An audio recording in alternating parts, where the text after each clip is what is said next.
Wolof Fall TV. njariñul cax mooy nga toog di xalaat sa xel di gën a tijji ko topp ñu ba ci jeexantalu vidéo bi rawatina numéro 15 bi. Wolof Fall TV.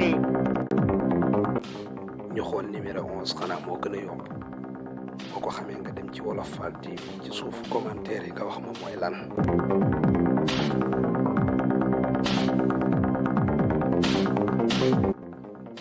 maa ngi taxaw muy dem te ci man la jóge xalaatal ci loolu waaye ñu dem ci numéro 12.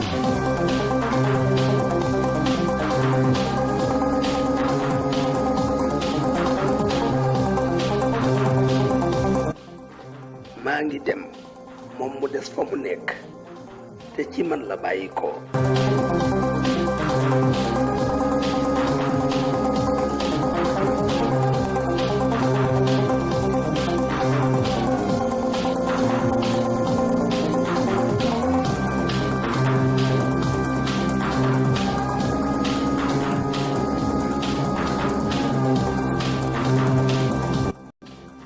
su ma jooyee mu jooy su ma ree mu ree xarit bu baax boobu kan la waay soo ko xamee maa ngi lay xaar ci biir commentaire yi ñu dem ci numéro 14.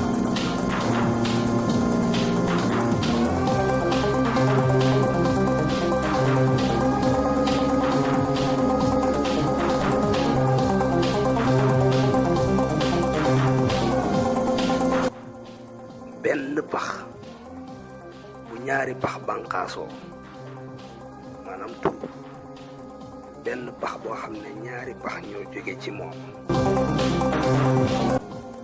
su fekkee ne jinne dëgg nga ci cax bii laay lay défier numéro 15.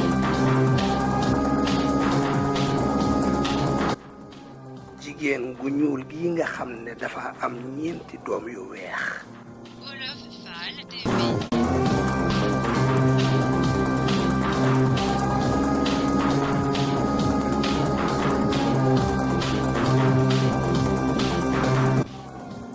abonné leen ci Wolof Fall TV tey xaar juróomi cax yeneen yi ci topp. jërëjëf ñëpp ñi nga xam ne ñi ngi suivre Wolof Fall TV ci groupe WhatsApp bi ak ci chaîne YouTube bi macha allah. waaye duma fàtte mukk ñi nga xam ne fuñ toll ñi ngi sati suñuy vidéo